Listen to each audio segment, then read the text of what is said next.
Thank you, Senior, and welcome everyone for another session. I hope there are only two people joined for the session. Are we expecting more people to join? Yes, ma'am. We are Anyone expecting from more the... people. Yes. So, but anyway, we'll just start this. We are discussing about the psychosocial issues and how to assess these issues and how to take care of patients with psychosocial distress in...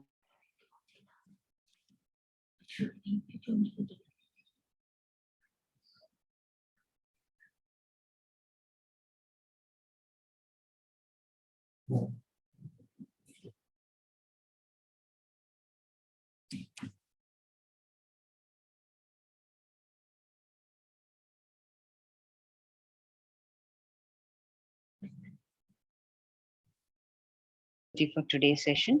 So, Ms. Reshma is working in Talim India in the social engagement department, and she is in charge of the patient welfare. And she has an experience from your own background. She was a surgical ICU nurse for many years, and she's been working as a social worker for past 5 years. And she is involved in many teaching activities and mentoring for the other social workers and the patient welfare aspect. So welcome Reshma to this session, and over to you. Thank you, ma'am. Thank you for your kind introduction. A very good afternoon to all. So today we are discussing about the psychosocial aspects hearing. We know it is very important, thoroughly as any other aspect such as the physical. Okay. So let's see the importance of psychosocial aspects in palliative care.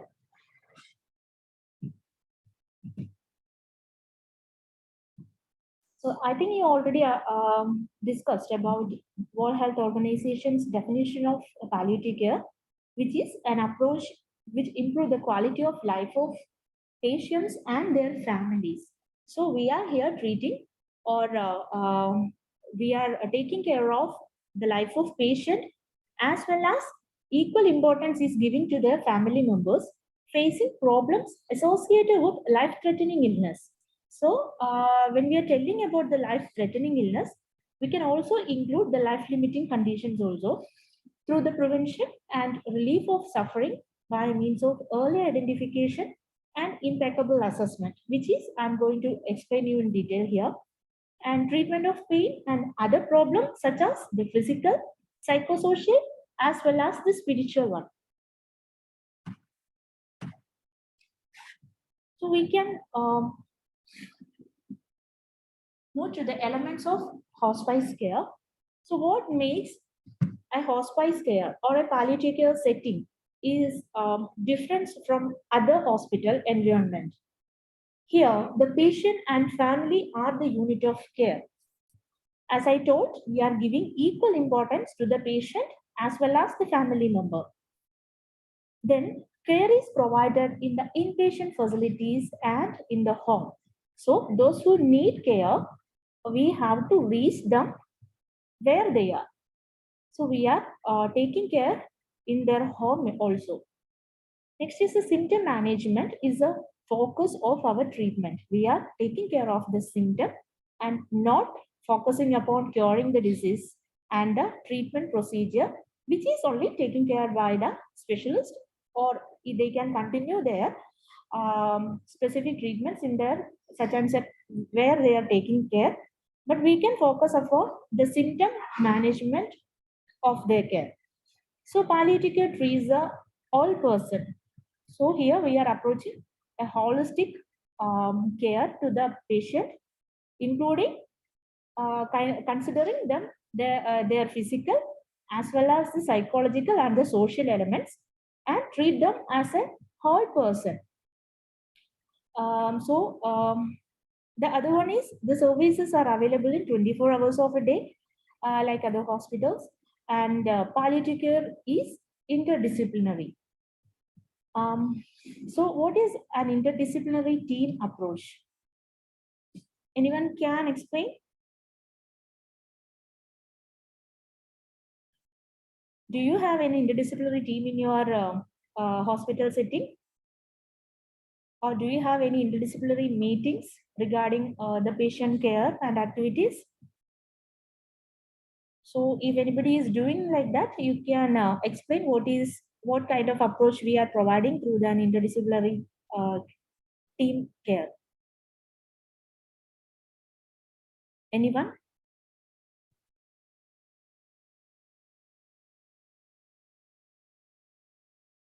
Okay. So we had in our curriculum, we already learned about what is an interdisciplinary team, which include the doctors, nurses, social workers, priests. Yeah, we have doctors, nurses, chaplain, counselors, physiotherapists. Exactly. All professionals with their own goals working for a common goal. So that may be to improve the quality of the patient as well as the family.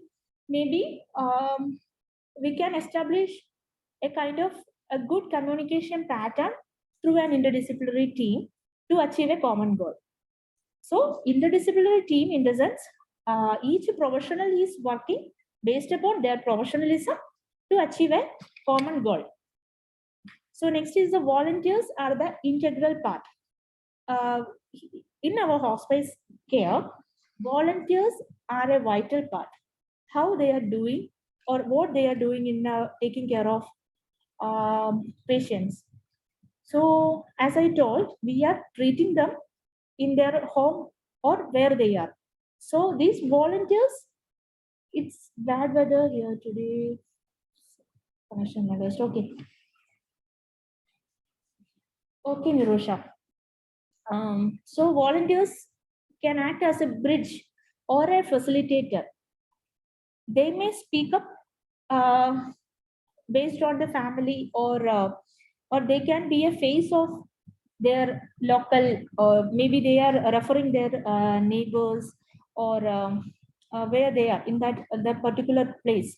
So these volunteers are act as a bridge to the professional team, and they can give more informations or input regarding the family status, or the what kind of care they are expecting, or what are the barriers, and how facilitate a good care to the uh, family, or how much they can mentor as a volunteer, and how they can give their own input to the family members. So there are a lot of part where we can say that the volunteers are an vital part in our care. And next is hospice care is community based. So we are engaging the community to provide maximum support. As we know, in a hospital setting, there is a lot of limitation to provide all the care, such as, I mean, the psychosocial care. But rather than that, we could be able to approach the local authority or local community members, as I told, the volunteers, or any other particular, I mean, that maybe the teachers or some political leaders, or the particular um, religious institutions there. So we can work together with that community to provide a better care for the family. So the community support or the network of the community is very important to establish a good hospice care. And the other one is bereavement service. So what is bereavement care? So once a person has died, um, normally in hospital, we used to stop the relationship between that family with the hospital. But here, after the death, so we used to call the bereaved person's family members after, and we have some process like we have to call them after 1 or 2 weeks to know about exactly what the grief pattern of that family members, whether they are coping with that situation, or is there any complicated grief is present, or identifying any kind of clinical depression, or how they are, is they are back to the society or not. So these things need to be identified and also about the sustainability of that family. Maybe that breadwinner itself was the patient. So after his death, there is no one to take care of the family. Obviously, we need to empower that woman in that particular family to do something for their family, for their getting a sustainable income. So for all these things, we need to understand what is the pattern after that bereavement happened in that family. So that services we need to enhance through our hospice care setting. So these are the general elements and the particular things and very vital things of our hospice care. And I would like to all to speak up because I'm showing a scenario here. It is about a 44-year-old female. She's having type 1 diabetes. She's having severe pain due to ulcer of both lower limbs, blurred vision, bleeding and a foul smell from the wounds. She's very anxious and scared. She lives with her 11-year-old son. Husband was abandoned. She was a housemaid. She lives in a small hut made of wooden planks attached around, and there was no bathroom or no proper flooring. She sleeps on a tarpaulin sheet laid out. So this is a scenario you can expect like this during your home care service. So once you see like this kind of a scenario, what are the primary interventions that you are going to be do, and how we can help this patient and the family members. So can you give some suggestions how we can achieve um, to improve the quality of this patient? You can also keep your answers in the chat box so we can explore more.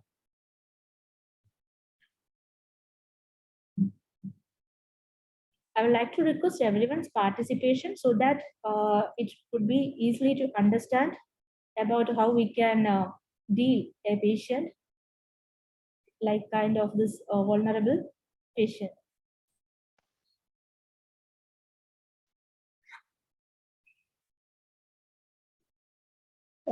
First of all, we can refer the patient to the primary care setting or healthcare center. Then we can initiate the basic treatments, but she needs like pharmacological treatment and wound care. For the blood vision, we can refer to the eye clinic or something like that. Then we can do some counseling about that. We can manage the thing nicely. Likewise, we can reassure the patient with available treatment method. And on the other hand, in the psychosocial aspect, it's better if we can talk to her husband and family members. Sometimes because her occupation is a housemaid, so sometimes she may come across with financial difficulties. So we can refer her to the social care institute or something like that.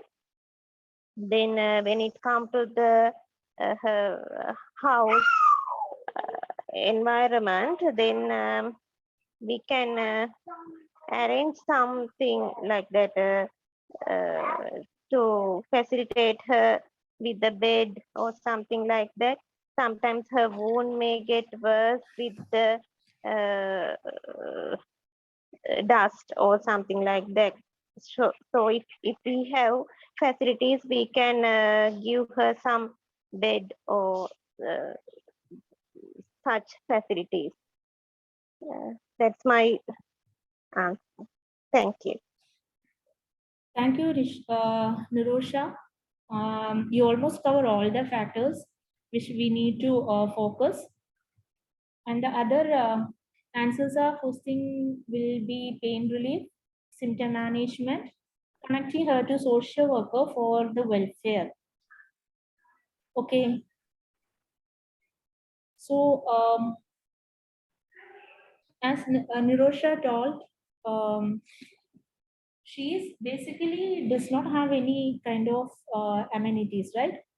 So even we are managing her symptoms, or we are taking care of her diabetic foot also, again, she is going back to the same condition where she is living, right? So how could which cure her diabetic foot? As she lives in a small hut made of wooden planks, as I told, and then there is no proper flooring. So what happens? Activity of daily living is also need to be understand, and whether with her existing physical aid supports, she is able to move with her ulcerated limb. That is also a concern. So each minute things that we are solving, which could help her to improve her quality of living and service, right? We would say here, like, we can facilitate some welfare schemes, or some financial assistance. Is that enough? Or how we can move into that kind of things? Because she's lacking support, she's only having a son, and her husband is abandoned. It is not easy to talk with one more session or one or two counseling sessions. We can't assure that the husband will come back and stay with the this lady and son, right? And the other point is she is anxious and scared. So her anxiety is maybe due to how her disease conditions progress, and there may be anticipating grief for her, and maybe she is having anxiety related to her son's future, and even with the clinic team members also about the palliative care team. So we know in some places there are some stigma related to the palliative care, that which means only, okay, it's going to be end to the life, so that palliative care team is approaching. So only for the terminally ill patients palliative care is providing. So these kinds of stigma is there. uh, so how, maybe that is one of the reason for her anxiety, right? So here each and every minute things we need to be assessed from the psychosocial aspects of point, and what are the priority interventions for this patient. So now we can take up this case into the physical, psychological, social, and the spiritual elements of this patient. As you've seen in this circle, each one is overlapping. So we cannot say that only the physical things will be better, her other conditions will also be improved. Instead of that, we have to take care of each elements, and each elements are very important. Then only the total pain, that pain management will be going to be complete. So why psychosocial care is important? So I think now you get an idea how deeply we have to be intervened into these kind of extremely vulnerable patients, because in palliative care we are dealing with almost all the patients are extremely vulnerable one. So how we can move into the psychosocial care? The theoretical as well as other strategic plan I'm going to be explained here. So we need a thorough assessment for each and every process which is doing. As a professional, we have to take the assessment, and it is an exploration process of gathering information about the person. So how we are exploring the process? The selection of goals and interventions depends largely on what is being assessed. And our aim is to identify the problem area which results from the illness and may influence the well-being of the patient and families. As I told, we cannot able to intervene directly into the family issue which happened since years back.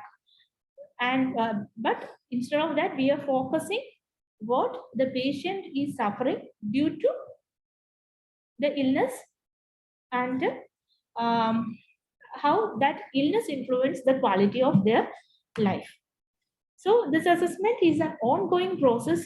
As we know, the psychosocial needs as a human being, everyone has needs based upon their priority as well as their life situation. So sometimes it is financial, sometimes it is emotional. So the psychosocial need of the patient and family changes over the course of the illness. So for the first time when we are taking an assessment, maybe they will explore more about their pain and the related symptoms. Once the pain gets settled, they may think about their future or their family members' future and about their disease prognosis. So that comes as an emotional thing. Then again, if we sort out some of the conflicts or something, some acceptance related to their disease also is happened, maybe and in another session they may think about, okay, anyway I have this kind of illness, but why it's for me, why I'm suffering this, why God rejected me. So these are the other spiritual related questions they may arise. So the psychosocial need of the patient and the family or the caregivers may vary based upon their needs. So how we are going to be assess this? Through the purposeful observations and purposeful conversations. Our source of information should be the patient. The primary informer is the patient itself. Then the caregiver. Caregiver in the sense, those who are primarily taking care of the patient. Sometimes it is a paid one. So maybe the family members are staying abroad and one old age couple who is staying in a home.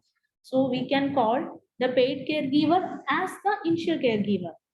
Next is the collateral source, such as friends, relatives, neighbors, local bodies, etc. If because we are taking these all informations through the collateral resources, that the social workers have a kind of we are providing some kind of rehabilitative support. So we need to ensure that whether we are giving this kind of support to the best person and is that the case was genuine or not. So all the related informations also need to be collected if we are not getting it adequately from the patient or caregivers or while observing the family atmosphere and environment. So what are the important areas to be assessed from the psychosocial point of view of total pain? So these are the general things which we need to be focused, such as patient overview, insight, family overview, socio-economic overview, psychological overview, spiritual overview, then psychosocial overview. That is taking in case if any need is there. Then intervention and plan. So this is a general one, and based upon the follow, based upon, as I told, based upon the next session assessments, we are focusing upon the concern and worries and the rehabilitative patterns of that patient and the family members. But this is the basic things which we need to be ensured.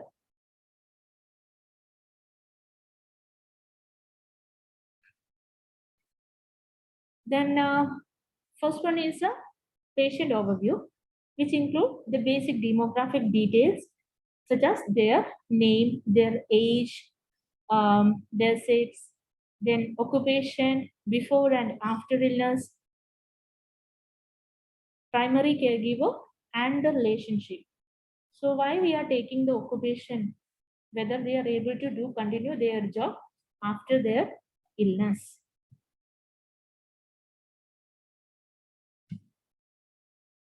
Next is the insight. Insight about their diagnosis, prognosis, and palliative care. So we need to ensure the patient and family members insight regarding their diagnosis, prognosis, and palliative care. Because one reason I was told you earlier, there may be an anxiety related to why palliative care, what is a purpose for that. And regarding their diagnosis and prognosis, sometimes the family members is not explaining detailedly about what the process or any kind of chemotherapy or radiation is will be happening in future, or what is the exact condition of that patient, whether it is a chronic illness or a terminally illness. So these all things we need to be addressed. Then only we can avoid communication issues with the patient as well as families, and the repetition of questions to the patient. Okay, so without knowing if the patient may think about he is having liver cirrhosis regarding his condition, but the exact one is cancer of the liver. And suddenly, when the clinical team enters and telling about you have these many things, and that may cause a kind of emotional trauma to the patient also. So these are the major issues which we may focus. Because of that, we need to thoroughly understand about their diagnosis, their prognosis, as well as the insight regarding the palliative care. And we need also, as I told, we need to protest against the attitude that there is nothing more which can be done. And the next one, family overview.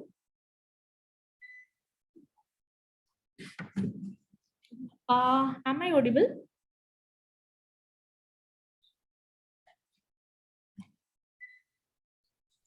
Yes. They are having some electricity issues. Can you hear me clearly? Yeah, ma'am, you are audible to everyone. Shall I continue? Yeah.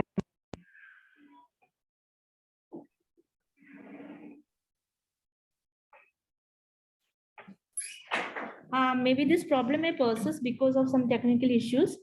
So you can hear my voice in between. If you have any questions, please ask me. Okay. So we are next focusing upon the family overview. Actually, this is already in our curriculum about what the family structure. When we are doing a case plan, we have to draw the genogram, family dynamics. But in palliative care, it is very important. We are practically using this to understand more about the family. So it is very useful to avoid communication issues with the team as well as with the family member. When we are taking the case sheet itself, we can understand about the exact picture of that family, how the family is, whether it is a nuclear one or is it an extended family, how much generation is there, any past issues is there. So all these need to be addressed through the family overview.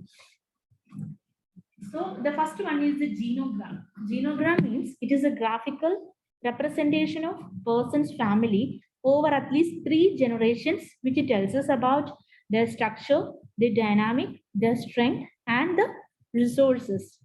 As I told, it is a practically useful thing which we can ideally use when we are taking the history of a patient also. And the information here we are collecting are the name, age, educational and occupational profile, and emotional relationship.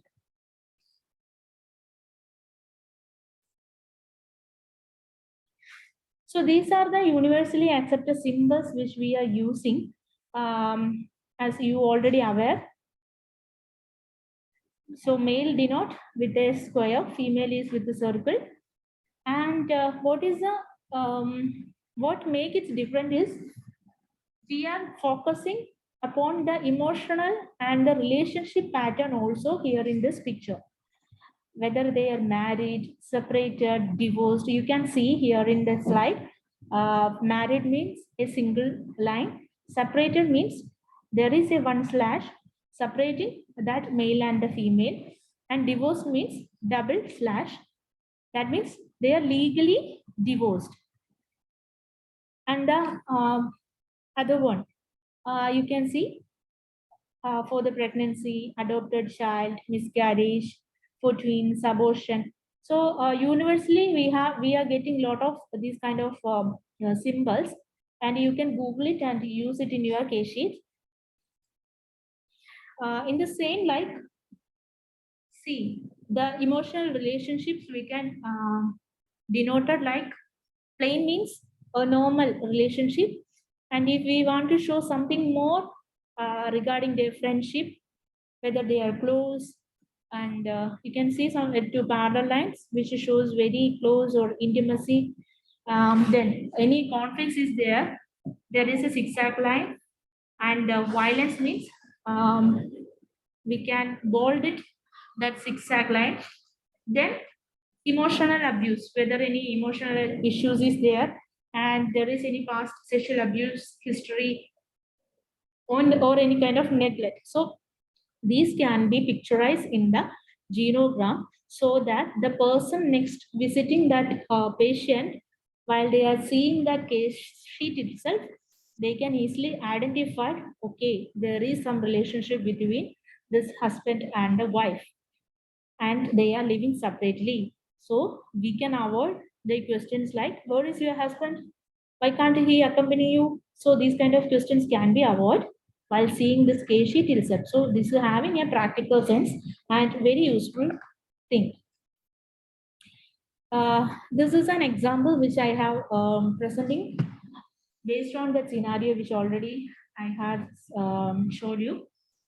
See, here we told that lady, she's denoted as D there, 40-year-old lady, and she is a patient having a hostile relationship between her husband, that it is shows in a zigzag line, and they are separated with a green slash line. They are not legally separated, so it is a one line. Okay, and the child son who is staying with that lady, then as you can see, her father and mother both is not there, and she is having not a good relationship between B, that is her mother-in-law. So basically, she is not having any kind of support system present. So that you can easily identify from this picture, right? So that's why we are using the genogram. And if you want to show something which is some if there is any mental retarded child is there in the family, or any kind of particular disability, or any born version there, so it can also denote it with any kind of symbols, but you can, and you have to mention it in the ledger. That's it. The other one, ICOMA. ICOMA, in the sense, I think it is a new thing. This is basically for the social concerns. In genogram, we are focusing upon the family matter. Here, we are focusing upon the social matters. So it is a pictorial representation of patient and family in the social environment and their relationship with the larger society. This was telling by Hans Hartmann, and it is a snapshot view of important interactions of the patient family with other systems. Why we need to collect all these information? While doing the psychosocial aspects, we have to know what kind of support system is available from the society, whether they have any kind of social interaction, whether any extended support is receiving for this family, how their economic things are going well. So any group supports, extended family, individuals, organization, any as president association or something like that is supporting this family, how the connections is going on. Everything will be understandable from this ICOMA. You can see we can understand about whether the children of that family is going to be going on school, health services, or a primary health center is available nearby, any extended family member is supporting, any friends is there for supporting, any neighbors are there with a good relationship, whether they are going to the workplace or they actually get the benefits from the workplace. Then what are the local services which is providing a good help? What any clubs are supporting or any religious institution is there for their support. So all these things we need to be addressed. And here also we can use the same symbols of emotional relationship as I showed, no? This one. So whether any intimacy, friendship, or very normal life, or if there is not a good kind of relationship, you can also show with this one. Okay, so that is also indicated here. And next one is a economic overview, socio-economic overview. Okay, this is a vital thing in our assessment and care plan, because based upon the socio-economic overview, we are planning actually regarding their training for the vocation or economic support for the vocation. So all these things will be planning with the assessment through this one. So what are the elements included in that? Whether they are getting basic amenities such as food, clothing, and shelter. Is there is any breadwinner? As I already told, in that case sheet, we are asking what is the occupation of that patient, whether he is able to continue that. If it is not like that,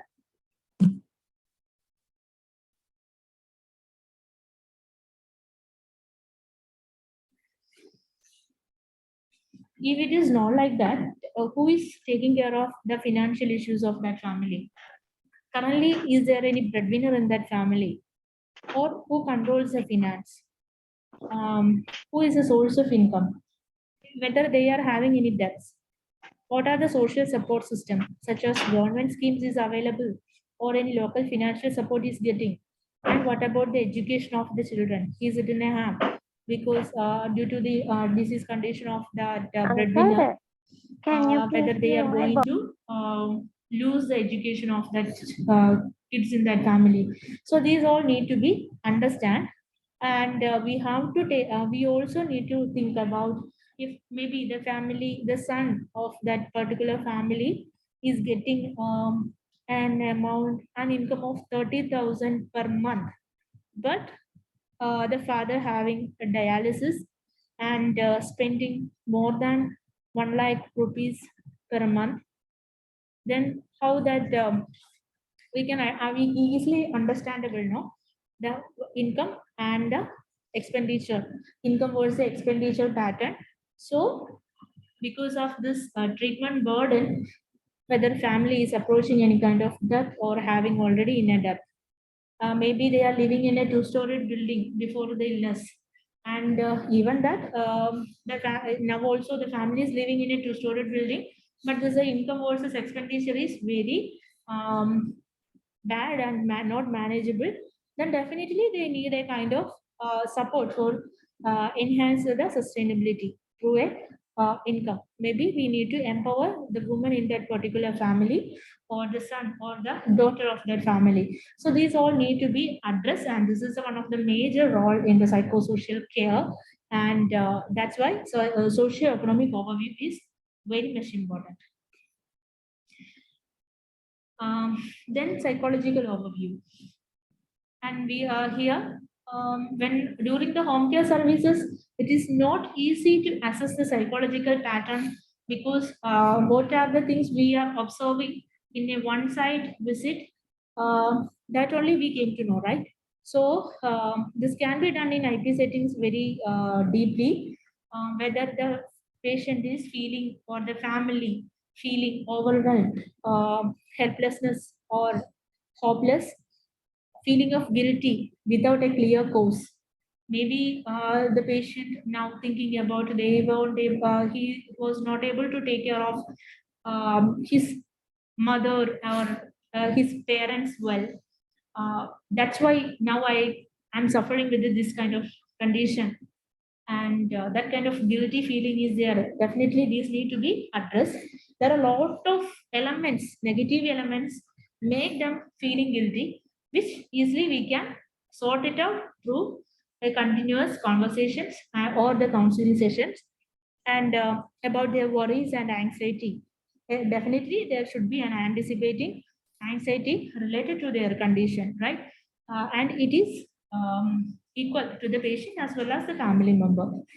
And the other one is disturbed sleeping pattern, then changes in the appetite. So these are the things which generally we can address, uh, and they are isolating people from our activities. Sometimes the patient itself isolated from these social interaction or interacting with the people and other activities. But sometimes the people or the family members will be isolated. It's nothing because they are caring over, right? The overcaring also feels some kind of isolation. They won't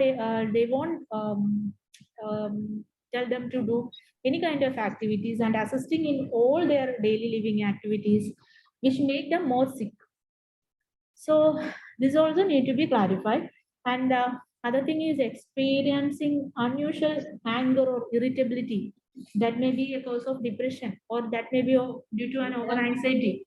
So unusual anger or irritability, how the patient was before the illness, or now developing any kind of unusual anger or irritability, also need to be taken care.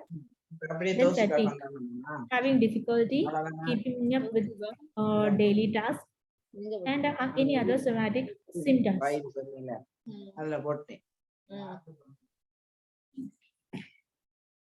Uh, in such a way, what are the possible social impacts such as social isolation, dependency, financial instability, lack of support, debts, loss of work, interpersonal issues, inadequate facilities? These are also need to be taken care. And the last point, spiritual assessment. So the spiritual assessment is something that it's not always we are saying, yeah, spiritual means relating to the God. So have the connection with the God, how it is, or any priest who comes or pray for this family, the spiritual assessment is in that way. So this is not exactly what the spiritual assessment. It is a deep and vast thing, but here we are focusing upon the connection, their meaning and joy, their strength and comfort, their hope and concerns. So the connection in the sense, basically, when we are looking into their connection, you can see some questions which we can ask through the sessions. And please note, we can do this spiritual assessment for the patient. At least we have a rapport of more than 4 weeks. So we need a continuous communication with the patient. Only establishing a good rapport, then only we can ask this kind of spiritual assessment questions. And it is also helping for us to understand the in-depth vision or ideas of the end of life care patients also. So who are the persons or communities? This is you can ask these questions casually, not put it in a paper and asking one by one question. Okay, so this we need to we can make this as a checklist, but we have to without any kind of papers and all, we have to talk them in a very nice and calm environment, the situation with a pain-free patient. Okay, or any other symptom-free patient. Who are the persons or community you look for support? What role do they have in your care? So these are questions which help you to understand about what the person exactly, what the value of that person in their life, what are their belief system, whether that belief system is changed or not, how important the patient think about he or she as a person. We can identify the person as a wall. So this will help to think about, see, no one will ask to an end of life care patient about their childhood memories or the most loving persons in their life, and who is the most strengthened person who is a mentor, who is a lovable one, who is you, who to whom you depends more. So this will help them to think about their past whole life. And trust me, I was done this, and that time we can see a kind of mood change for even the end of life care patients also, because as I told, no one will ask their what are their strength, their comfort, or what tell me about your childhood friend, who was that, what was the enjoyable moment in your life, so what is the best thing happened in your life, did you thankful to the god for that particular thing. So these will help them to get a positive energy.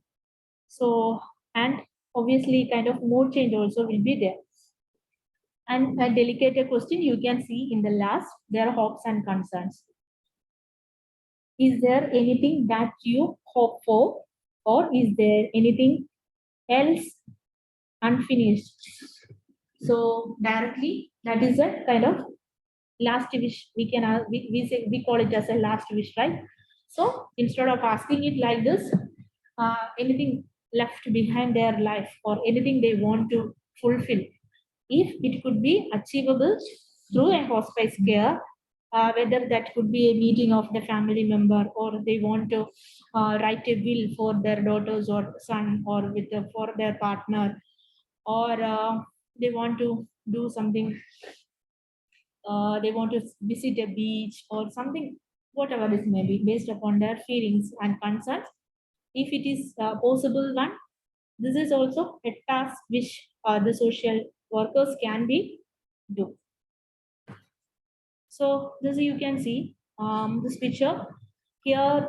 We have celebrated the wedding anniversary, and you can see that is an advanced wedding anniversary because this patient is an end of life care patient, and his wedding anniversary will be happens after 2 months, but we celebrated it in the inpatient unit.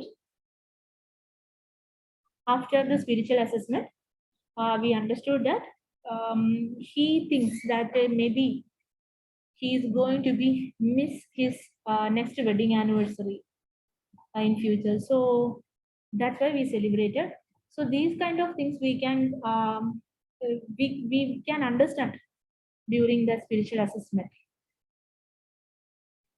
And the other one I want to mention, this is psychosocial assessment. It will be using basically for the spinal cord injured patients. You know, after when a patient get paraplegic or quadriplegic, how their sexual activity will be. So what will what say their interest and the quality of their relationship with between their partner, whether this the family is not having any kind of children, or they are in young couple, and what could be the next thing, any kind of advanced treatment or any kind of adoption for the adoption of child, they can be planned. Okay, so there may be a dilemma of this patient as well as the partner. So we can interfere into their to address the quality of their sexual relationship, so they can sort it out that with our help. Okay, these are some examples. Do you understand the importance of sex in life? If no, if that person don't know, okay, anyway, this happened, I can go move out like this the whole life. And the other side, the partner may be a young woman. So we need to help both. Then we have to do what kind of counseling support we can provide for an advanced quality life for this family. Do you find any change in the desire of sex in your life? Do you have ejaculation? Does your partner feel satisfied with the sexual activity? So these are some example questions we are asking. Again, we can move into the scenario which I was showed you. See here, I think now you able to understand what exactly how deeply we need to interfere into each and every sentence which is written here. Now we can see what are the interventions which we are provided. So on a detailed psychosocial assessment, it was found that Ms. D, she is very grieved and she does not have any kind of support. She need assistance for all her activities of daily living. She was unclear about the prognosis. She was worried about her daily living because she couldn't even manage the basic needs. She think that she could able to get back her vision after an eye surgery, but there is no one to take care of her and provide financial support. Her relationship with the husband and family was strained, and she was very hesitant to go out and interact with people with her foul smelling wound. She having poor housing condition, and it is also one of the reasons for uncared and progressing ulcer. She lives in a very rural area. Conveyance to the hospital also very tough, so that is also need to be taken care. She was worried about her son's education. He was discontinued his schooling and only look after his mother. His social interactions were diminished. A lack of proper care leads to suicidal ideations. She was in extreme spiritual distress. She could not understand why she had to suffer so much in spite of being a strong believer of God. So these are the primary assessment. And what are the psychosocial interventions for this patient? And pleasing, these are the support which can be provided through Palim India. And if any more supports through the government or any other kind of NGO that can be facilitating in your own setting, you can facilitate definitely for all kind of supports through a network pattern. So here we started with the health education regarding DM care. So to the support of an advocate and registered the case at the child line and filed a petition at District Child Protection Unit, informed local authority with the help of a community volunteer and arranged 3-time meals at the hotel near to her home. She assisted her to avail a disability certificate. So it's important for further pension and all, and for any consideration. So we assisted her to avail the certificate, sought the help of social media, and incurred monthly financial assistance for her, and coordinated with Taluk Legal Service Corporation, and they provided a ration card within a week. Applied in Panchayat to get her a shelter facility via Taluk Legal Service Corporation. Meanwhile, provided a temporary home for her, and the expense was managed by an NGO and Palim India together. Then physiatrist consultation was arranged, provided walker, wheelchair as per their advice, provided glucometer and normal chair, a cot and mattress, facilitated ophthalmic consultation and eye surgery for her. The healthcare team monitored her DM and regulated it before her eye surgery, continuing wound recovery and management, applied for governmental ration support and disability pension, assisted her to obtain Chief Minister Relief Fund, and she receives the beneficial support. Psychotherapy and supportive care has been provided to son through a psychologist. Her son was introduced to the children's group and he took part in the summer camp, provided financial support for education, and provided a mentor for the son who can monitor his education progress. She contacted her husband and started a family counseling. Ulcer debridement was done with the help of a podiatrist, provided refrigerator to store her insulin so that she can manage her DM, and diet chartered food, providing financial help to travel from hospital to home and for other needs, planning to empower Mrs. D with a sustainable income. That means a kind of vocational rehabilitation once her ulcer get healed completely. So in this picture, you can see that a lady with her husband and son, and you can watch her leg. At last, he was decided to live with that lady. So this is about the overall interventions which is provided. Why I showed this particular scenario means, so now you can understand how whoever involved in this particular case, so how a multidisciplinary team can be approached, how a multidisciplinary team able to provide various kind of support. Okay. And the general interventions, we have family meeting, psychological support, facilitating psychoeducational support, recommendation for government schemes and other financial assistance, linking with the community resources, vocational training and rehabilitation, and regular follow-up. So here, caregiver, also I would like to mention about who is a caregiver. According to Rosalie Carter, caregivers are only four kind of people in the world: those who have been caregivers, those who are currently caregivers, those who will be caregivers, and those who will need a caregiver at last. So respect those individuals, acknowledge their complex role, never dehumanize them by calling bystander. I know this bystander word, which we usually use in every hospital setting. Maybe sometimes we call as a bystander, or we address them with the diagnosis or with a bed number, right? So never show it in front of them, calling you are the bystander. Okay. So we have to address their issue. They are burned out. They also need care. They also need to be acknowledged. They also need to be respected by us. So it is an easy way. Our attitude, our behavior, our compassion and dialogue. According to Dr. Harvey, we need to conserve the dignity through this ABCD. So as I told, the general interventions of the social officers are information collection, listening with the government, the family, patient, and as well as the local support, regular follow-up, psychoeducation and facilitation, counseling, rehabilitation measures, and bereavement support. When we always remember, evaluate our intervention, assess how the patient and families is benefited, assessment how to be reversed and updated. Good documentation is invaluable.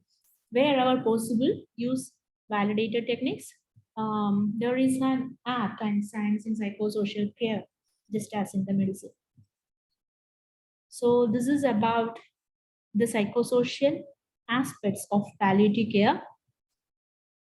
We can move into the discussion part and followed by a case presentation. So if you have any doubts, you can ask, or if you want to share any particular incidents which make you kind of dilemma, or want any kind of inputs from now our team, so we can discuss here. So please open up.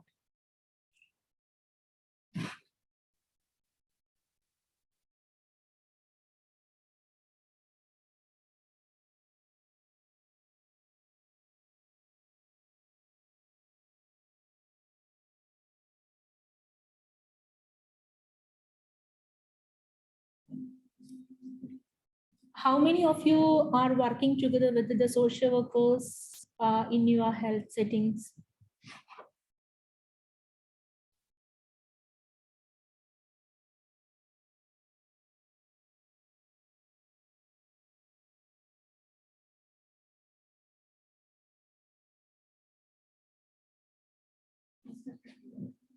Nirosha, want to say something?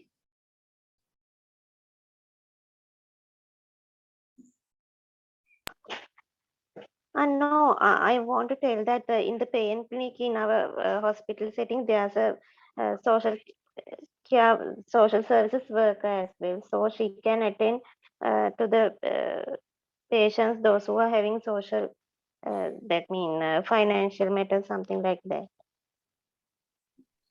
Okay. And are you able to address the psychological issues during your assessment or care?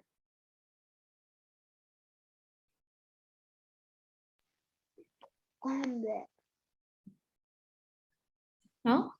In the Sorry? pain in the pain clinic, if the pain consultant identified that if the patient is having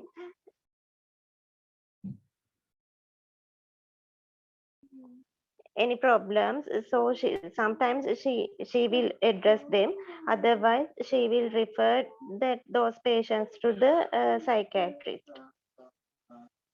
Okay. So is the session was useful you to understand or address more in future, Nirosha? Yes, exactly. Okay, thank you. Any others?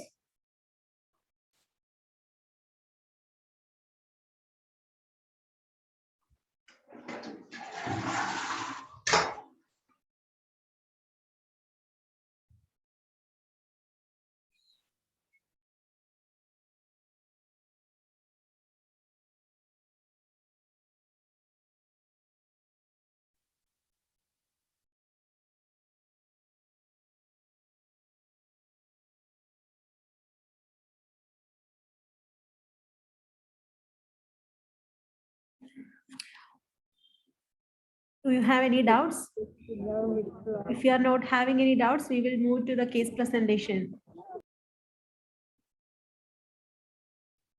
I think we have some more time, so I can show you a video about a kind of rehabilitative support, maybe which will be useful for you.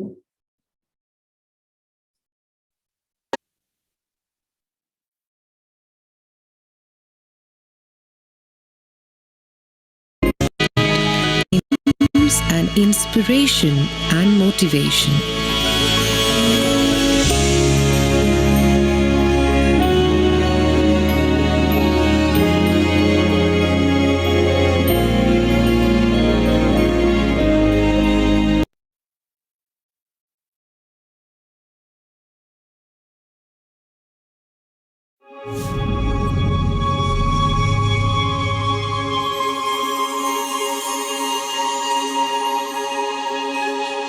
Today, we see around us many bedridden patients who have lost hope for a better life. Abandoned by conventional medicine systems, they live their lives dependent on the care of their near and dear ones. Globally, 80% of this care is provided by women. Often, women caregivers neglect their own health and well-being in the care of others. Families also fall into extreme poverty because of the illness of the main income earner, the male. Dependent women are left without any means to survive. The Pallium India Trust recognized this crucial need for women caregivers to be supported. With the financial help of the Women's Wing of the Federation of Malayali Associations of America, Pallium India Trust is extending a helping hand to one of the most neglected sections in society, women caregivers.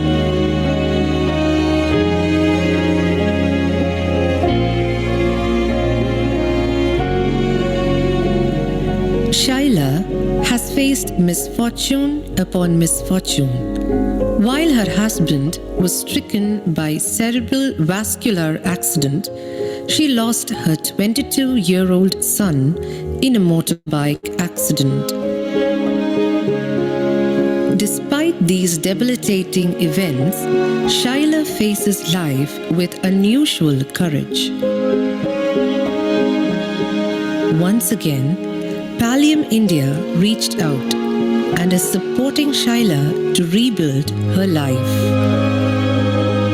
Paliyam ഇന്ത്യയിൽ അവരെല്ലാവരും ടീമംഗങ്ങൾ എല്ലാവരും എനിക്ക് ഭയങ്കര സപ്പോർട്ടീവാണ്.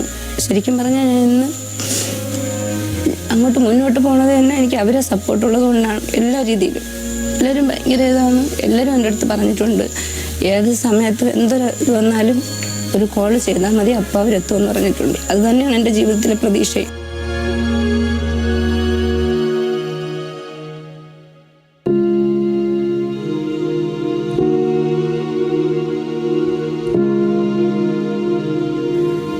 Vijay Kumar and Vijay Kumari are siblings affected by an autoimmune disease.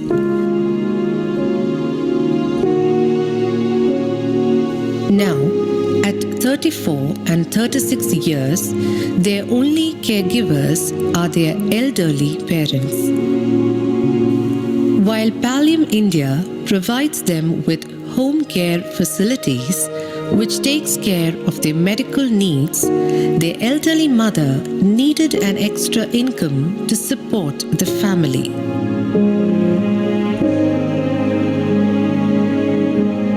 ₹30,000 was given to Jainamma. She continues caring for the children from home.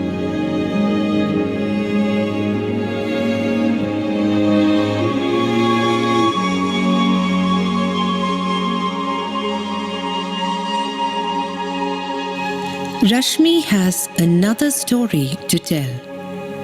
Her husband Biju is confined to a wheelchair after a spinal injury.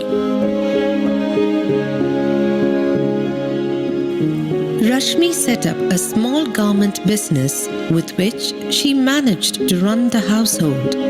But the huge costs of the medical treatment for Biju and subsequent deaths forced her to stop the business.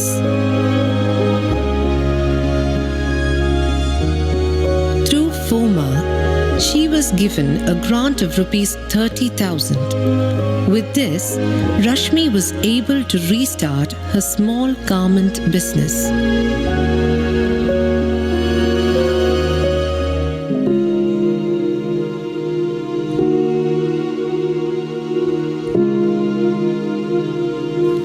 Loneliness and helplessness are one of the biggest challenges of old age. 60-year-old Sarojini Amma and her chronically ill 70-year-old husband are facing this problem. A small tea shop is her means of earning a livelihood. Pallium India, recognizing the need to help her with more vessels, etc., became the ray of hope in Sarojini Amma's life.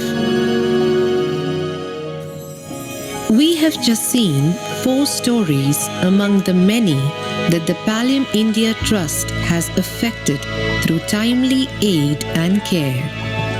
These women devote their lives to others, but is there anyone to think of them? For many women who feel there is no way out, the rebuilding and concern of these lives by Pallium India Trust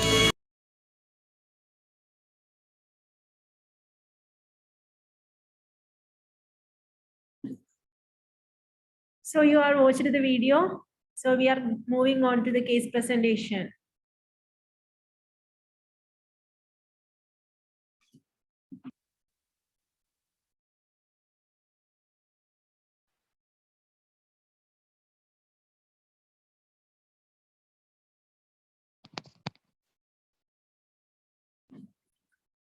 Can I start, ma'am?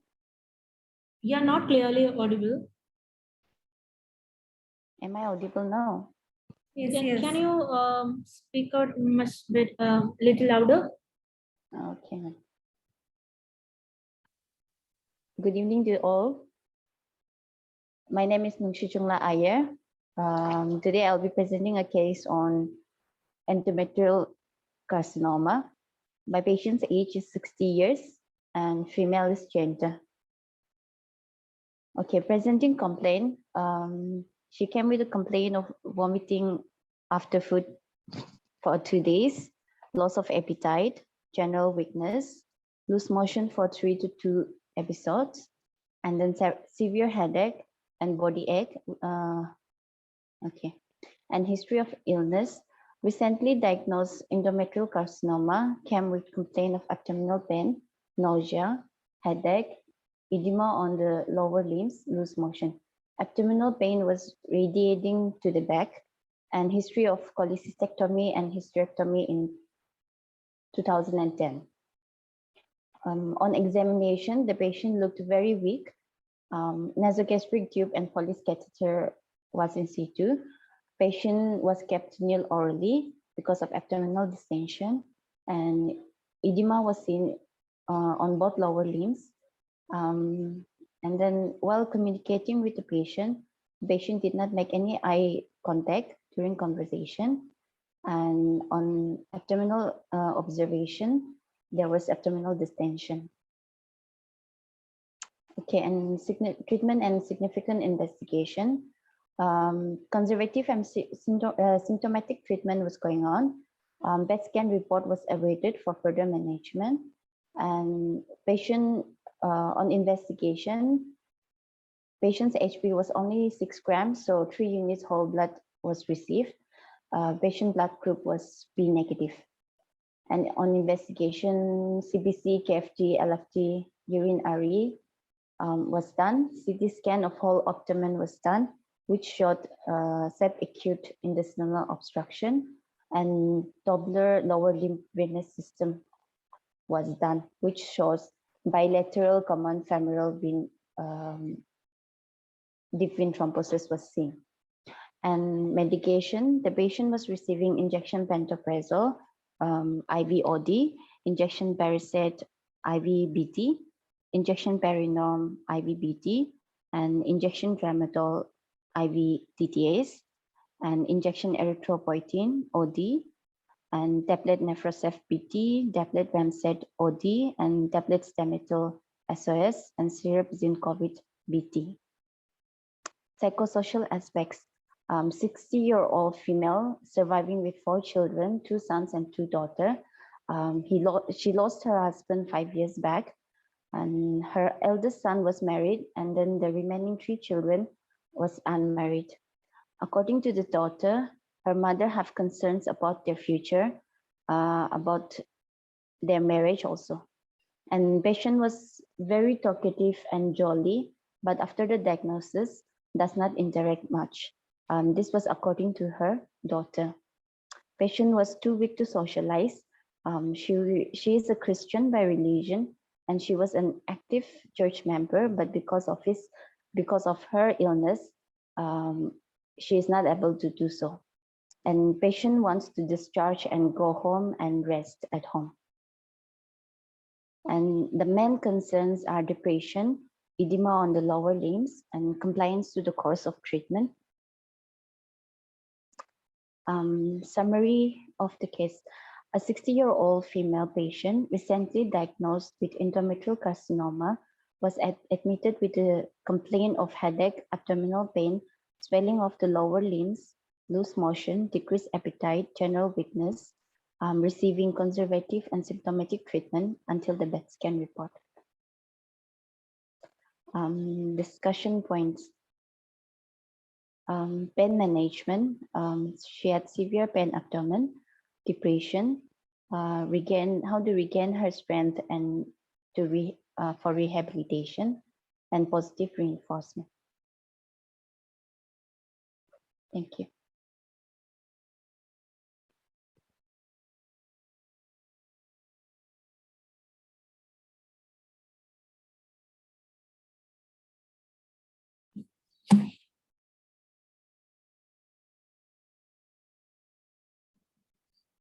So who are the family members for this patient? Pardon, ma'am? Who all are the family members for this patient?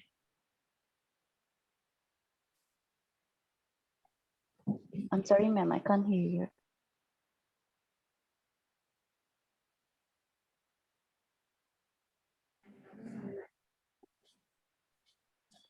So this patient have 2 sons and 1 daughter, right?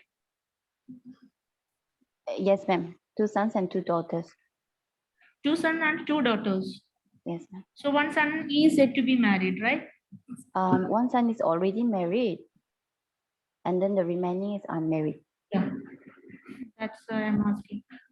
So what is the element for the depression? Whether you would able to address that? How you can say the patient is in a depression state?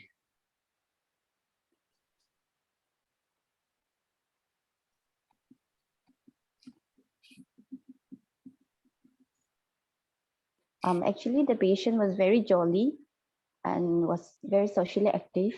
But after the diagnosis, the patient hardly talks.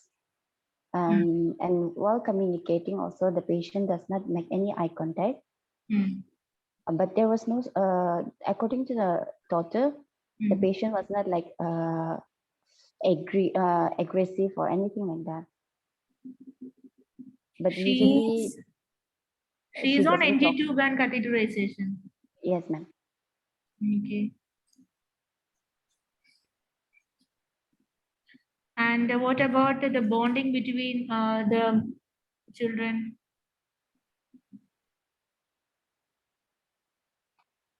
According to the daughter, they have a very good interpersonal relationship. Okay. But their main concern was after the diagnosis, the mother does not talk to them much or express her feelings. Okay, if the doctor feels that the patient having the clinical depression that can be treated with the medication, then what from our part we can improve her social interaction. So how that could be possible with her existing clinical manifestations?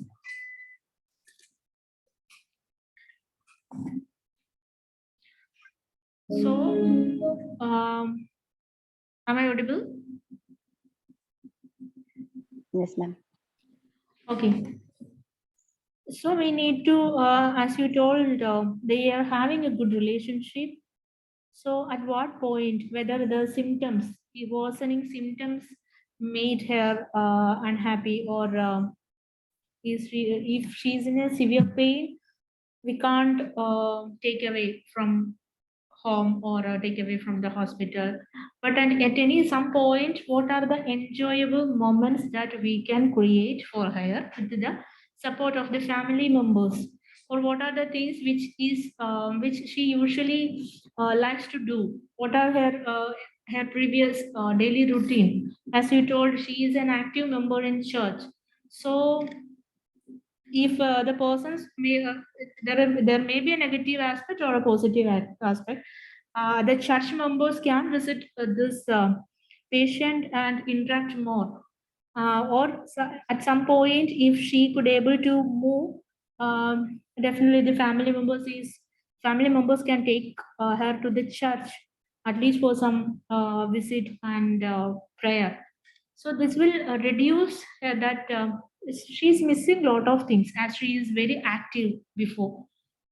So what are the things help her to enhance her positive, that kind of positive energy that we need to be addressed? Then regain strength and rehabilitation, as I told, and there have some limitations as she is having 60 years of old. So positive support from the family is very essential, and how we can make that circle into much better. I think that is only one thing which we can start from that, and we need to explore more about the depression pattern. Is only about the concern of one son remain unmarried. So whether she want to, maybe that was her one of the concern, and the wish that he to be get married, and what kind of this positive reinforcement, it can't be discussed by us. It has to be explored from that patient. Then only we need to give that kind of drive from our part to facilitate what kind of reinforcement can be provided to this particular person. So any of the team member having any kind of suggestion how we could able to help this patient? At least we need to interact 3 to 4 times, and then only we have to know much about what is the elements which irritating here, what are the elements for the depression. Is the diminishing communication is because of worsening symptoms and the pain. Then the treatment and the medical management is the first priority. then positive support enhanced through the support of the family members can be done then thereafter.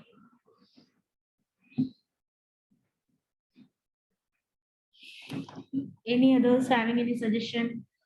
Or do you want to add anything more?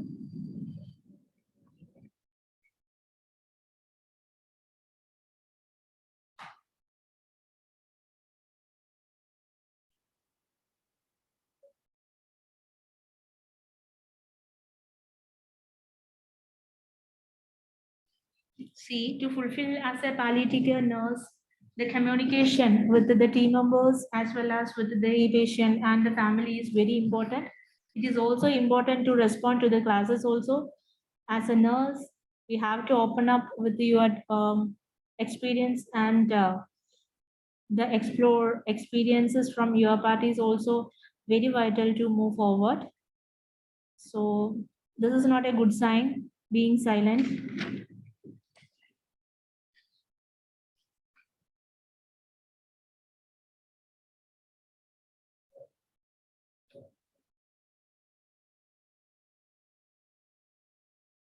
Anyway, the case, I think, thank you for your case presentation.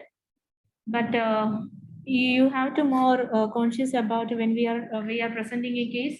You at least you have to make some rapport with the patient.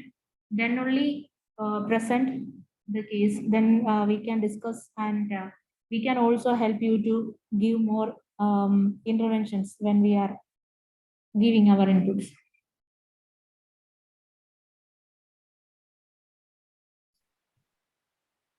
Okay, ma'am.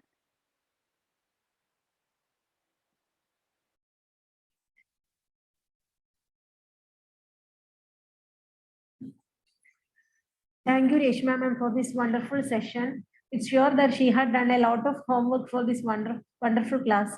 I think that this class was meaningful and very useful for all of you. And I'm Sinia.